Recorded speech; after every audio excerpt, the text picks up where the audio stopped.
Oh, Hey, I've got a few people who've joined. There we go. So, right. And we are away and up and running. So, hi, everyone. It's Dan's All About Arsenal, 1886. And it's the All About Arsenal podcast, the first ever episode with a good friend here, Joshua. So, how you doing, Josh? You okay? Yeah, very well. Thank you. Thank you for letting me come on. No, welcome. Thanks for actually saying yes and coming to talk to me. So that's always really nice. Yeah. But today, I think we're going to, seeing how Josh feels about it. But if we get time, we might try and do this again. And good to catch up. Obviously, international break as well, which is always a bit of a ball ache for everyone to wait. But actually, it's pretty quite good for Arsenal and the amount of injuries. We've got people coming back ready for the North London derby. Bring it on. So how do you feel about that, Josh? I'm actually bang up for Tottenham, to be fair. I'm really interested to see how we go. Yeah, my only worry is that they're not playing very well either. So are they going to pull it out of the bag against us? But everyone turns up against us, mate, it seems, doesn't it? From that point of view. Yeah, it is this season, yeah, because we are the ones to beat. So which, proved on the game on Saturday night. They were so bang up for it. Credit to them, they did play well. So yeah, it was. I think it was unbelievable.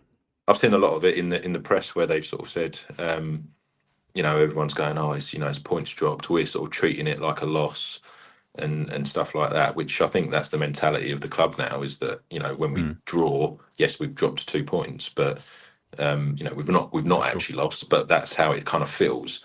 Yeah, I think because we've come off a 10-win streak with 8 clean sheets. So we had a goal, not just conceded 1, we conceded 2, and obviously all hell breaks loose. So it is crazy. And I think I was just disappointed almost to have that record broken, because I was like, I want to beat the record of 1903 or wherever it was. I was thinking, we're gonna do this. We should do Sunderland. I was quite optimistic going in, but after the start of the first half, I was like, ooh, I'm not too sure about this, because they played phenomenally well. It was, pretty much most of that first half, I think they had 11 men behind the ball. I think pretty much all game, and I was really impressed with him. I was cautious at Xhaka as a player. I love him when he's on your side, but it was a few times when I think Marino was on the floor, and he's like, you could tell him to go, get up. What are you doing? And I was like, bloody hell, I kind of missed that. It was great, back for us back in the day. And I think because he left, I think with us wanting more of him at the time when he went to buy Leverkusen, wasn't it? And but as a player, I thought he was one of my favourites. I think as he left, and I was like, would have kept him. I think we probably should have kept him for another maybe year or two. There's that argument of we I think Arteta wanted to keep him, but then at the same time, when you look at our squad now, would he get in our squad? Probably not. Not now, no, because I think I thought he was older than he actually is. He's 33 when I looked it up, because I was like, he's about 35, 36. I was 33. He's been around a long time, hasn't he? Because we signed him when he was only 23 or something like that, wasn't he? I think when we signed him, we had him 22. Yeah. So it makes sense. But no, I did love him as a player, and I think he's gone into Sunderland, the team that's come up from where they have been. I think they just sort of squeezed through, didn't they? Yeah, but again, it's something I saw in the media that's not the same team. I think it was on TalkSport. I can't remember who it was that was talking about it. It was, but he was saying, that Sunderland team, because when you look at sort of teams that come up, you kind of go, right, they're almost easy pickings. It's a win. Yeah. Obviously, we know they've started well, but it's a completely different team. And I think, in fairness to their manager, seems pretty clued up. Like he seemed pretty sort of. Well, he's French, I think, isn't he? And he seems very sort of along that kind of. I'll be honest, I don't know much about him, but he looks very serious. He knew exactly what he was doing. Just like the little kind of like tactics of like moving the hoardings in so we can have the long throws. Kind of like it's all kind of mind games, and it works. It works. So fair play to them, And like I say, at the end of the day, we didn't lose.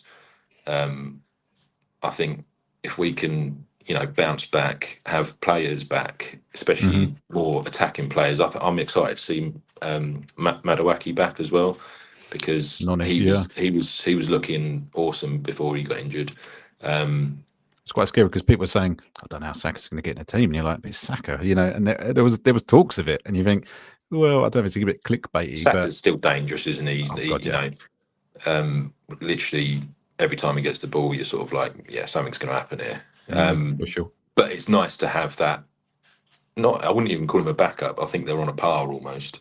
But I think it's just more the fact that Saka is Arsenal through and through. And he's always going to have that just above him, I suppose. And he's been there. He's got the captaincy band at the moment with Odegaard out as well. Yeah, exactly. Yeah, so I mean, is Odegaard looking to be back as well for Tottenham? I think there's quite a lot. I bit... think no. When I looked it up, pretty much back, aren't they?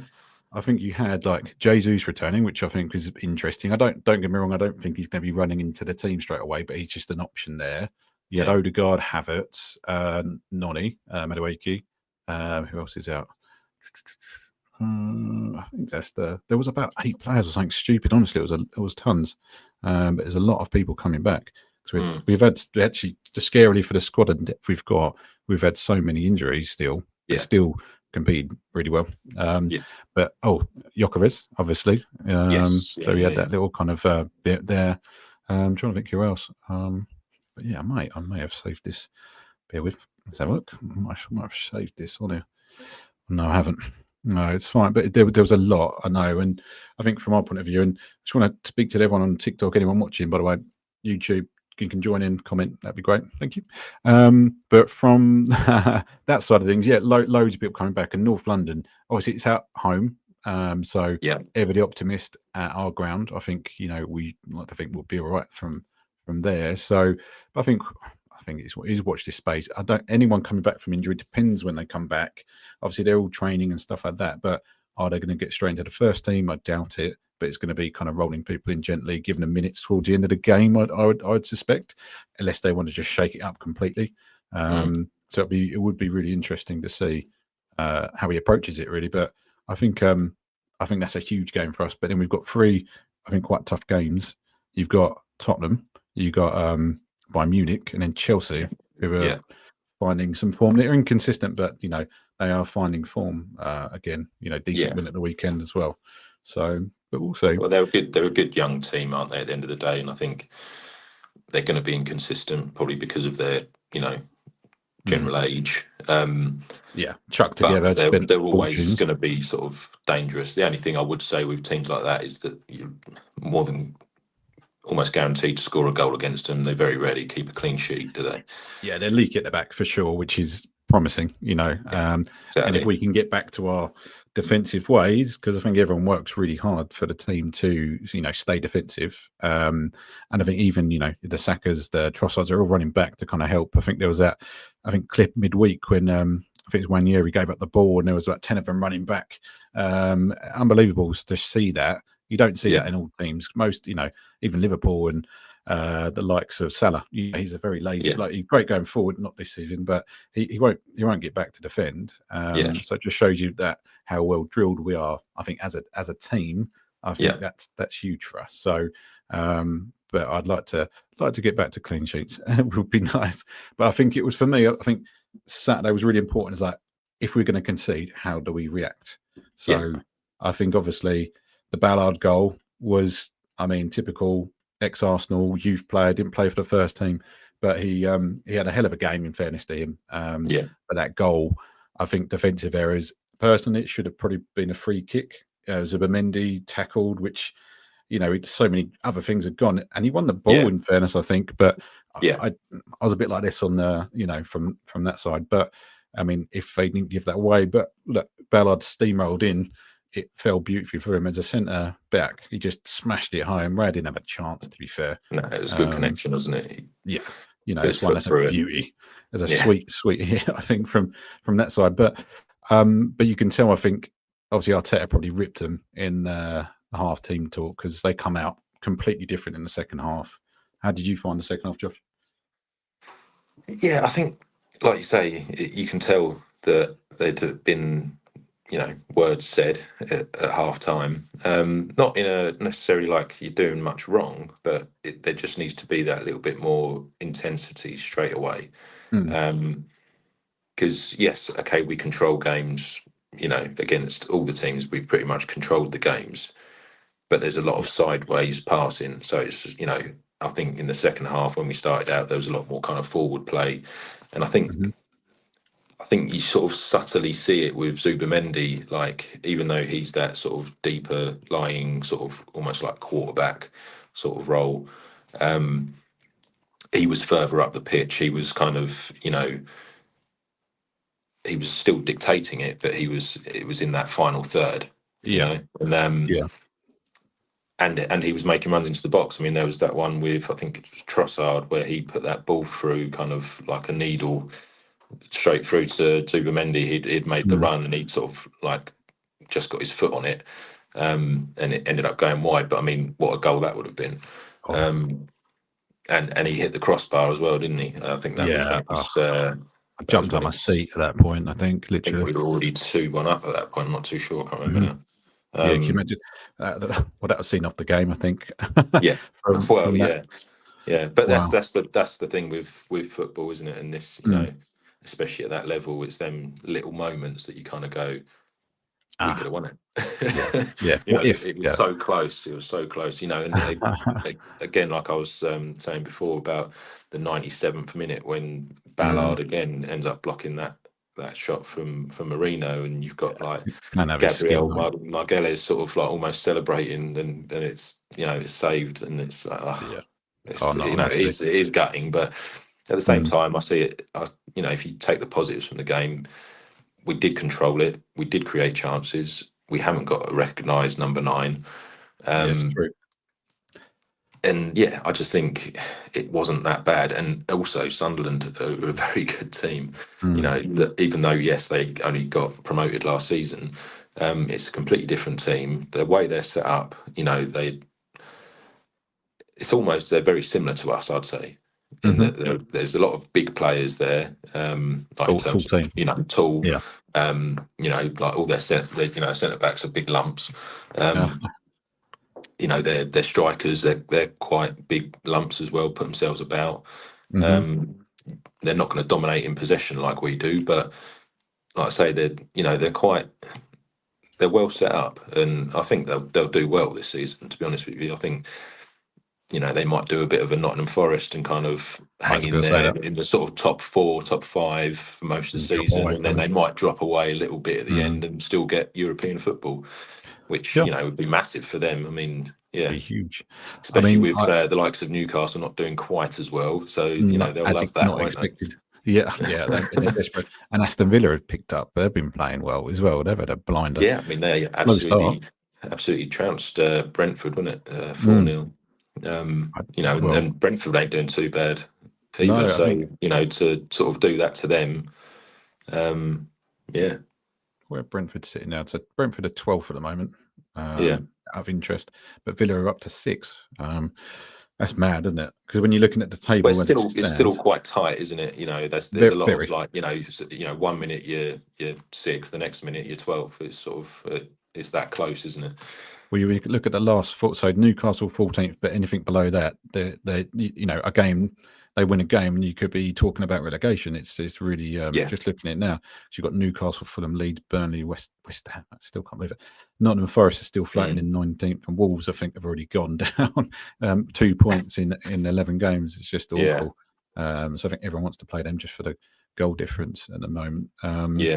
But obviously, top of the table, just having a look at it. Obviously, we've 11. When you look at that, in context, we've won 8 games, drawn 2, which is one of them was Saturday, lost 1 to obviously Liverpool at the time. But then look at Liverpool, they're 8th at the moment, below Manchester United, which is absolutely insane. Actually, they'll hate that, won't they?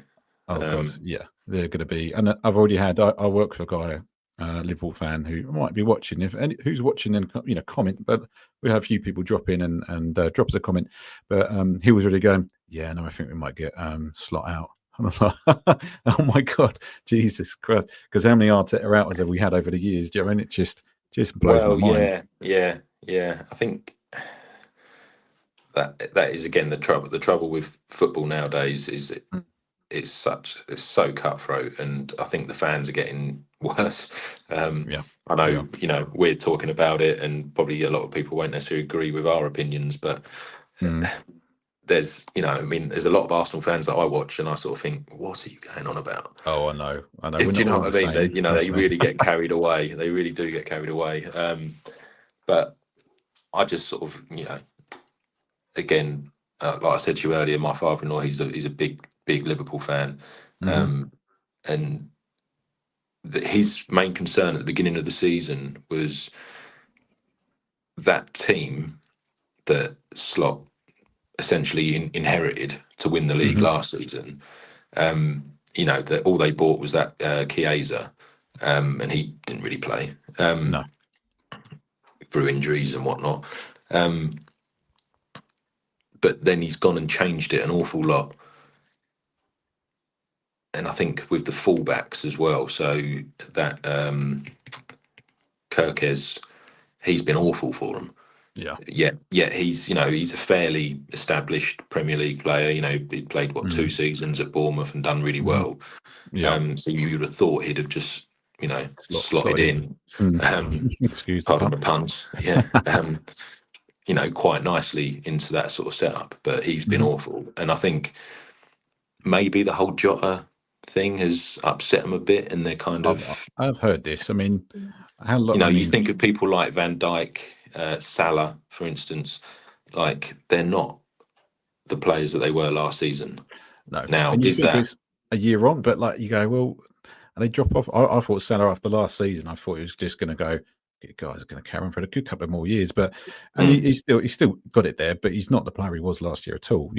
I think there was a point last year. I remember they went, Salah scored half of Liverpool's goals, and we're probably at this stage, and you go, without him, a bit like Haaland and Man City. Take out Haaland, there's an injury at Haaland. I still think Man City could implode because they're so reliant on him for goals.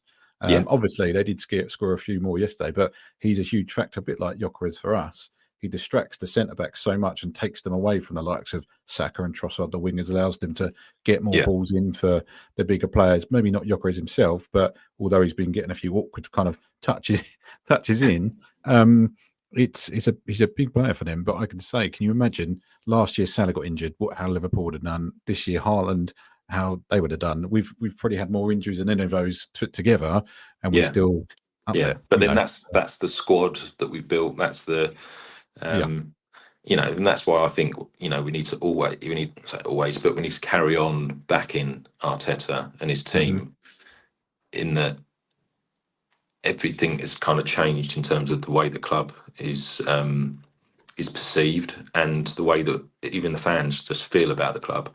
Like there feels like almost like even if we didn't win a trophy this season, we're still progressing and we're still in it. And I remember an interview that Arsene Wenger done, I don't even think it was that long ago, where he said his biggest achievement was keeping Arsenal in the top 4 for however many years it was. And you sort of look at it and you go, exactly. He had very limited budget because of buying the new, setting up a new stadium and stuff like that. And you go, well, it is an achievement, regardless of what people go, fourth place cup and all this sort of,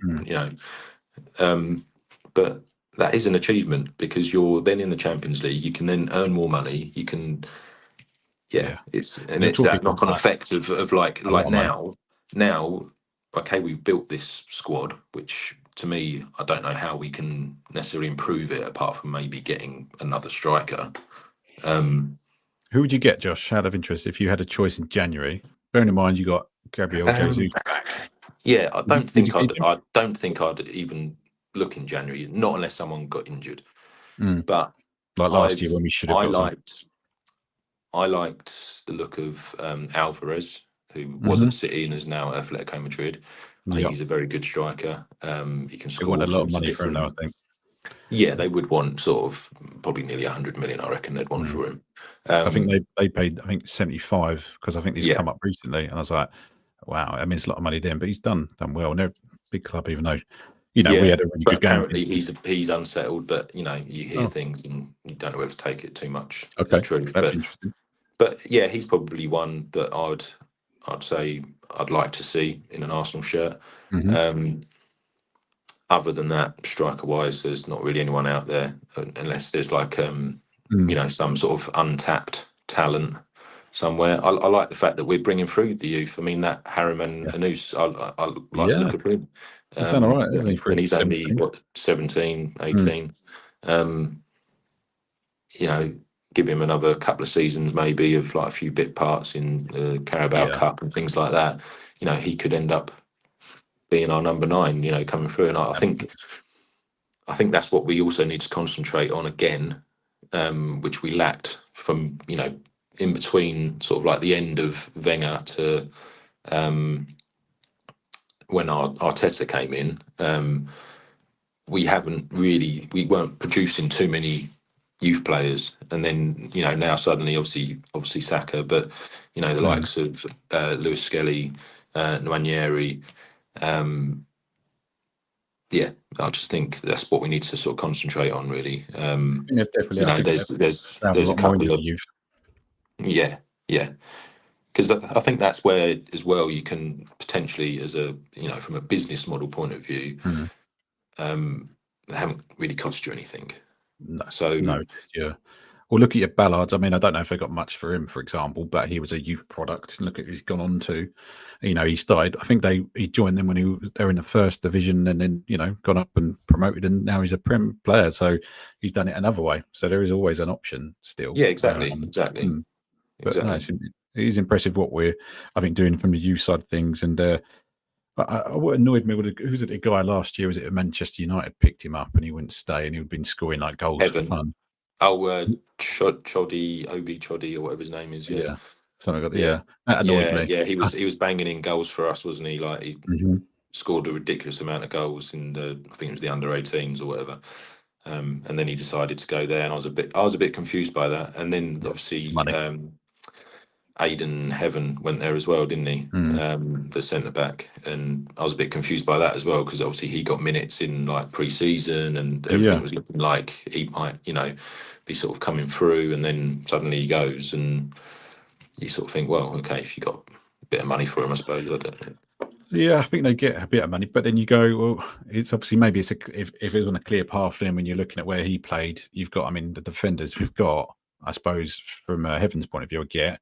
Yeah, but then Obi Chido Martin, is it? Or is he still playing? I'm trying to think. I don't know the youth well enough. I'll be honest. It's because I know there's a young guy still coming through who's just below Noose, whatever his name is. But we'll see. I think if we can continue to develop, I think it's always exciting. But when Yuri, Miles Lewis, Skelly, I think they're the ones that have burst through last year, mainly due to injuries, and obviously they're now first team. I think as long as they're happy to kind of maybe this season just play them sort of bit parts, and obviously if people get injured, they're ready to step up. Absolutely. Obviously the experience that they gained last season, and with Nwaneri the season before, maybe, I think it's always going to progress them. But it's just that's the main thing as well with having a big squad, is keeping everyone happy, isn't it? Yeah, I think that and that's the problem, and that's rotation so important. I think Arteta's getting better at, but it's also every game's a big game and all that sort of stuff. It seems. I think he's getting better at it. I think also his substitutions aren't quite as late as what they used to be. No, used to frustrate the hell out of me. You going, Jack, make a change. You need to make a change. Make a change. For Christ's sake, 60, 70. We need something. Fresh. We need some fresh legs, or whatever. Just make a change, and it's like. Yeah, that's what's frustrating. Now it's sort of 60, 70 minutes. He's making the changes that we was all crying out for. Like he's been more proactive, and I think that's what I think. But then I suppose he's got that more at his disposal, isn't he? Because of the squad depth, and he knows he can trust every player he's got in that squad and on that match team sheet. That's he knows he can trust them to go out there and put an effort in, and I mean, Trossard's done really well this season, and he was one. He was one that was potentially, people were looking at, we should ship him out. It was him or Martinelli, and you go, well, you could probably get more money for Martinelli, and you'd get more money for Martinelli because of his age and whatnot. But I think Trossard, he's stepped up and he's gone. Look, I'm here. I'm going to play. Saturday, that was just. What I keep saying, the Thunderbolt. I think it's everyone keep naming it, but he just took his time and just opened it up and just shifted it and bang. But he just scores some massive goals for us, and he's done it the whole time he's been here. And I was always like he was an impact player, a sub, coming on super sub, and he's kind of then I think he's now finally got that first position. I think I can't see him actually coming out of it, even with the Martinelli's, because he's been great coming on and impacting because he's got the legs, he's fresh, he's quick. So I think if everyone's working as a team, I think he's actually the better option off the bench, I think. But then when you I think Trossard's mentality's got better as well, because last season, I think it was when we played Man City, and obviously he got sent off, didn't he, for kicking the ball away. That was at that point where obviously Rice had already been done for that. And you just sort of think, oh, grow up, mate. Like, what are you doing? That potentially, well, it sort of did cost us the game. Like, we could have won that game. And we ended up drawing, didn't we, I think? But, but that was with 10 men. Do you know what I mean? Exactly. You just sort of think like, what are you doing? And and around that sort of time, that was when I was sort of looking at Trossard and thinking like he needs to either go or shape up. And luckily this season he's really shaped up. And like I say, his mentality seems a bit different. He seems a bit more like, no, I'm gonna win something with Arsenal. I think he seemed angry last year when he come on and scored, and he was like, "Come on, like, look at me." And that was a bit like that. Josh, I've got someone in comment on here, so I'm just going to pop it on the screen. Yeah. So it says, "Who do you think?" I'll read it out for you, but it says, "Who do you think is the best on the bench currently? Is Arteta playing to their strengths?" Are you asking me that now? Well, I've read it out, so I'll ask you. Who's best on the bench? It depends on the context, really. Though, again, isn't it? Depends on the stage of the game. The problem is go up. If you're up 2-0, you go, well, I'll put a Max Dowman on you. But I think currently, I would say the best player on the bench is probably someone like Nwaneri. That's obviously taken into consideration all the injuries that we've got, so the people that aren't on the bench or the team sheet. So I think Nwaneri is probably. It's hard to say, because obviously when he came on last season, because of Saka being injured, he was out on the right hand side, cutting in, doing them, the sort of curling shots with his left foot. He's got some great goals. Yeah, and the goal we got against City when we beat them, however many. Must have been sweet. Jeez, 5-1. And obviously now he's kind of in that more central kind of number 10 sort of role, like where Odegaard would normally be, and obviously he's out injured. But then we've got Eze, who's playing in that role, but he's kind of like, he's not quite there yet, is he? He's not quite up to speed with the way we do things, I don't think. I don't think he's used to. And I don't think that's being pressed as much as well, and having little space. Well, yeah, because that's what I mean. Because he's now at Arsenal, where everyone wants to beat us. Everyone wants to like put in their best performance against us to try and get a result. And I just think he's going to take a little bit more time. But I think a couple more goals from him, and he'll be he'll be up there. Yeah, and more settled, and you'll kind of see the more, the more Eze that everyone saw at Palace that loved, I'm just glad he scored against Palace. I mean, yeah. It was a cracker of a goal. The karate kick goal was phenomenal. And just to squeeze 1-0. Again, I expected a few more out of that. But again, Palace had been playing well at that time. Yeah, they're good sides. I mean, even when we played Fulham, I was a little bit worried. I was sort of like, they're a bit of a bogey team for us over the last few seasons. And they're not a bad side. I think Silva, the manager, is a good manager. I mean, okay, the last few games or whatever, they've not done very well, have they? I don't think. But I don't know the reason for the drop-off for them. Again, it's against us. I think that. But just going back to that question as well, Max Dowman. I think he seems so fearless and so intent on just playing his game, which is taking players on, getting fouls. Just let him do it then. Let him do it. Yeah, they're going to go in. He's going to kick a 15-year-old kid. He's straight on a pitch. The more minutes that he gets, the better he's going to get, and he's already, without a doubt, the best 15-year-old in the world, I'd say. It's kind of scary. Like there's we're not seeing anything yet, I think, is the honest answer. And we just hope he continues developing the way he is. And I think if he's playing for the first team at 15 years old for Arsenal, can you imagine, like, if you were if you were his age playing like the first the youngest player in the Champions League as well? It was just ever scary, crazy. But I can't wait. Give him a couple of years to fill out a little bit more. You know, some of these kicks he'll probably push through. But again, like he's strong. You know, he's strong. He rolls players with ease. Like, and these are fully grown men that have been playing the game for years at the highest level, and he's just spinning them. And you know, it's and mental. I think the way his kind of brain works. It was pre-season Newcastle game. I can't remember who it was. It basically punched him. I think it was Dan Burn or someone like that, wasn't it? Wasn't it Dan Burn or Joe Linton? I think it was him. Joe Linton. Sorry, yeah. But he couldn't get he was just skinning him. He couldn't get anywhere near him, could he? And he was just like, "Oh, sod this! I'm going to beat you." Yeah, that's all he could do. It's just funny. It is really funny. But I wanted to talk about, actually, because I've written a couple of bits down, but the referee for me on Saturday was bloody awful. There was a couple of occasions, I don't know if you picked up on it, Josh, because I was straight on it, but there was an occasion where I think we got wiped out, and he didn't blow up for it. It was like play, but players on the floor. Another time, Eze got through, he had been fouled, but carried on going. He blew up and went, no, come back. And I'm just like, what are you doing? And all these sort of situations, and he was really frustrating and a little bit one-sided, I felt. Not on everything, but on the majority their way.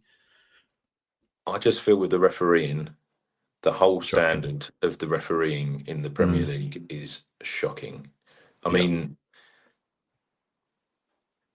I just, obviously we're going to look at it from an Arsenal point of view, and you're going to be biased regardless of however unbiased you want to be.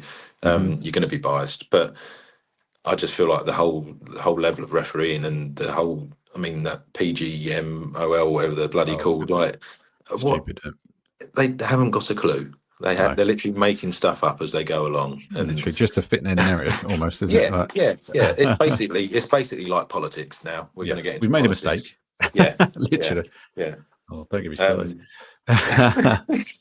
It's so true, but no, shocking. I almost want to go. Let's just get the European, all of them. Champions League generally never have a problem. It's so much better than the Prem. The standard in the Champions League is a lot better. It's a lot better. I think things are a lot clearer. So when VAR has to get involved, I feel like the decisions are a lot clearer. There's a few times in the Champions League where you sort of think, well, that's not a handball. But then they give it because they look at the screen. And I think this is the problem with VAR and like the screens and slowing everything down. As soon as you slow something down, it looks worse, doesn't it? Yeah. I'm trying to think what it was. It was one, I think it might have been maybe a penalty or something that we gave away, or maybe we even won a penalty that you sort of look at it and go, that's not a penalty. It's a bit like he's not touched him. Like there's too many. I didn't see the Man City penalty giveaway, but then I've seen comparisons today going, the Gyökeres against Newcastle, Pope wiped out Gyökeres, penalty in my eyes. Yeah. He went into the ball happened to touch his foot after, and you're like, that's a blatant penalty. And then yesterday, Man City got a penalty for basically the same thing or similar thing. Did you see it, Josh? I didn't see it personally. I've seen bits, but I haven't seen.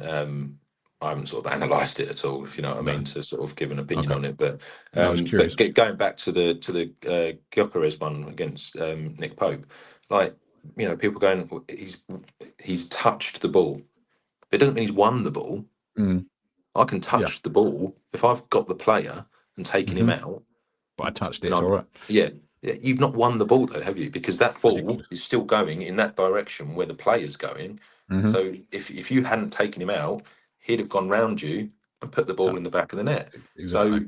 So not only is it he not been given a foul and I think it was outside the box, wasn't it? So it wouldn't have been a penalty. No, it was inside. It was dead inside. Oh, was it inside? Yeah.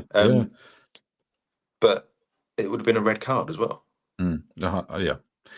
I don't see the mentality of these referees where they sort of go, oh right, well no, that's not a penalty. That's not a foul.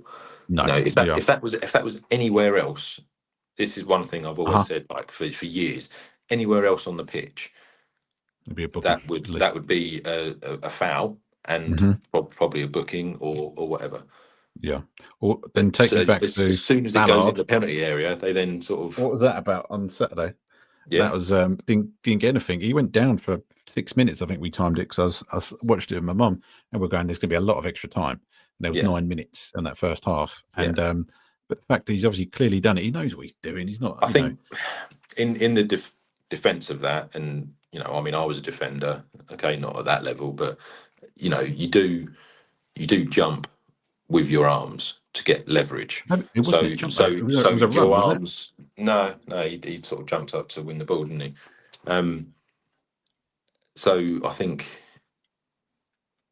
again, when you slow things down, you go, oh, he's been elbowed in the head then, but he's I know not what you mean. really. In real time, He's you not. go, oh, He's not intentionally gone whack on. I don't Do know. you know what I mean? I'm It's not sure like if I agree. I think he might have got no, mate, bang.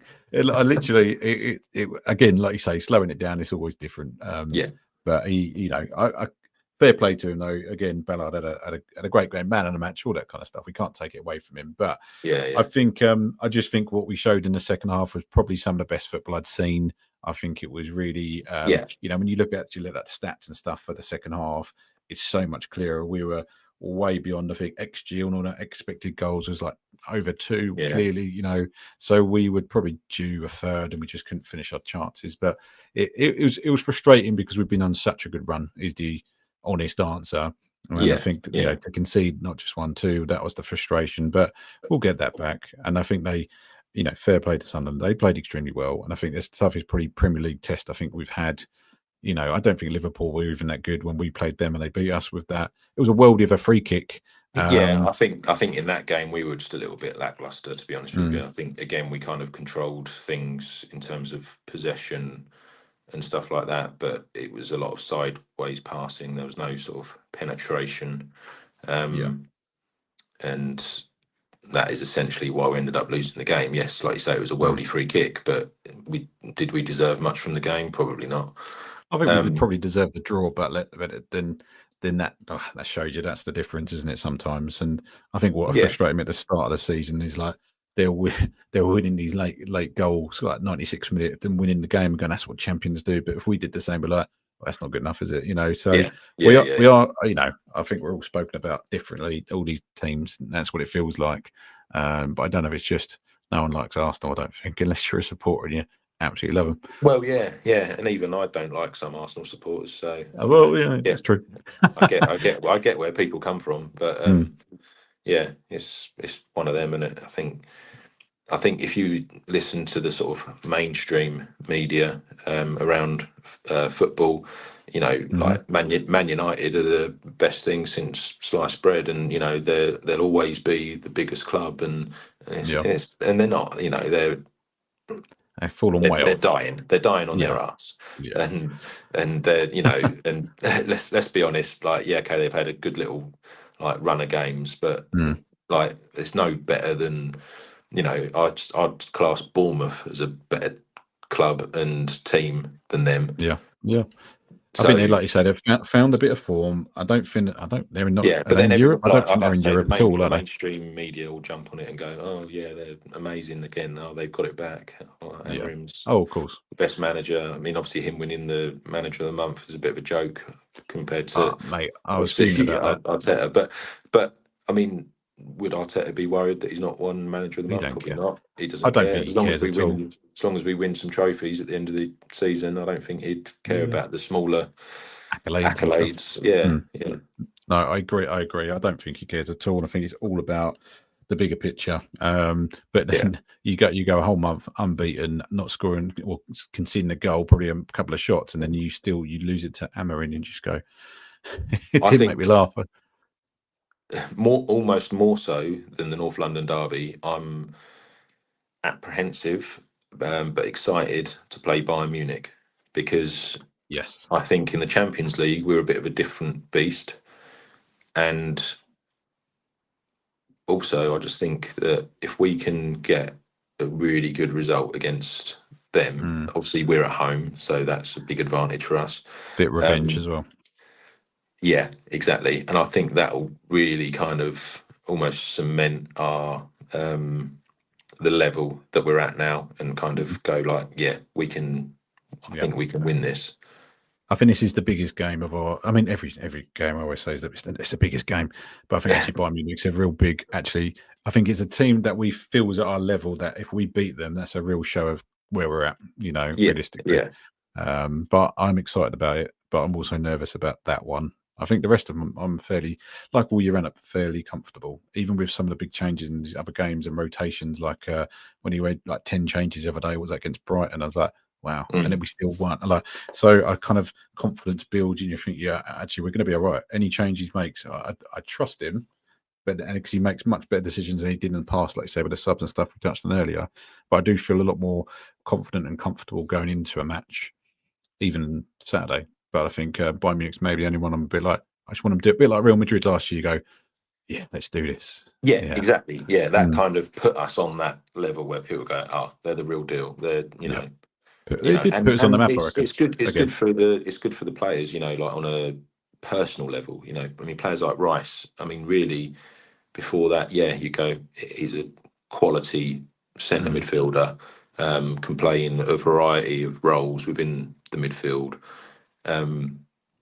But then scoring them 2 worldy free kicks, and just his general kind of performance, like tracking back and putting in sort of last ditch challenges and stuff like that. He's up there.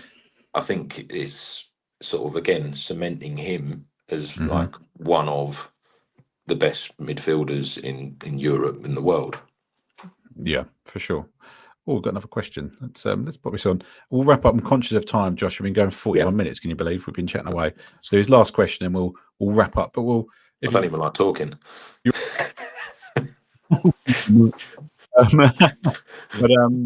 from we'll look at doing it again, mate. If you're up for it, and we'll be more concise on what we talk about, because we just rambled. But I loved every minute of it. Yeah.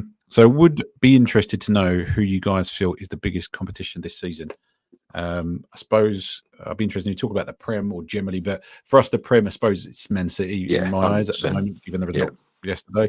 I don't think anyone really else, apart from if Liverpool find form. But I'm still laughing. You've paid a hell of a lot of money for the likes of Isaac, who's injured now and not found any form.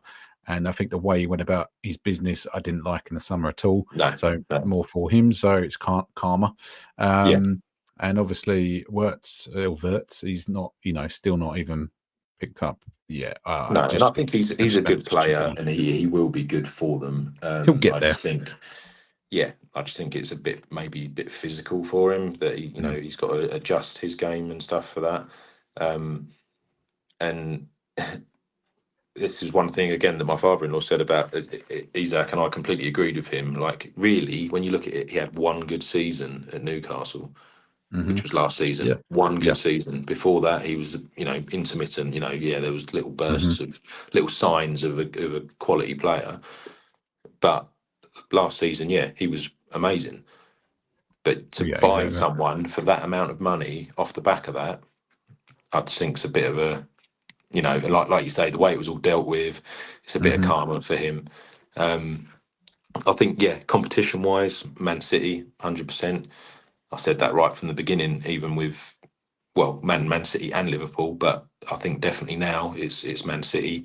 They're a team that I do think they'll lose more games. But I still see them as probably our biggest threat for the Premier League.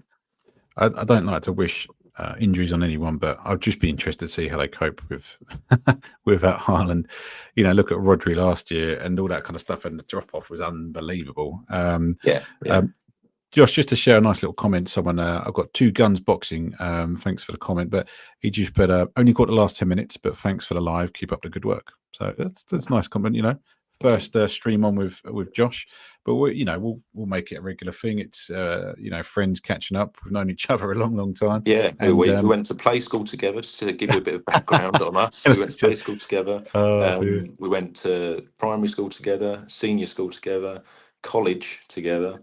I used to go around Dan's with my dad, and we used to watch the football, like the Arsenal, together on TV. So yeah, there's some very good memories, and it's been a while since we've actually spoken. So yeah, it's good. It's probably we've been talking so long, so you're getting all this stuff out. Going, mate, I haven't seen you for ages. What do you think about this? What do you think about that? It's brilliant. I love it. Yeah, no, it's good.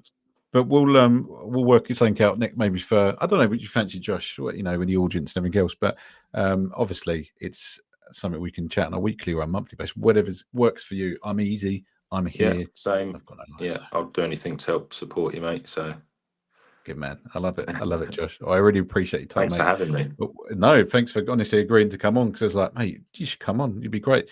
So I appreciate you helping the chat box last time. But I think if we get it out there more to people, because I'm still streaming on TikTok and still on here, but obviously this will then roll out live to people on YouTube after, so you can watch it after. So for like Two Guns Boxing, if he's only seen the last 10 minutes, you can go back and watch us ramble on. But I know about you, I listen to like YouTube and podcasts in the car normally driving to work, and I'll just listen to people talking about Arsenal or football or whatever. So I'm obsessed. It is what it is. But no, from that side of things, thanks for coming on, mate. And I think we've got the international break, so it's going to be a boring week. It's dreadful, isn't it? Absolutely. So maybe we talk about the Tottenham game properly, who we expect to see who's coming back next time, and we'll keep it more Tottenham based, and then see how we go from there, mate. But sounds good. I'm gonna go and have some dinner now, I think. But but mate, really lovely to see you. I'll go to bed. Oh yeah, get up early, mate, didn't you? So yeah. But no problem, mate. But we'll say bye to everyone, and we'll see you guys in the next one. And come on, you Gunners! Hey, thank you. Come on, you Gunners.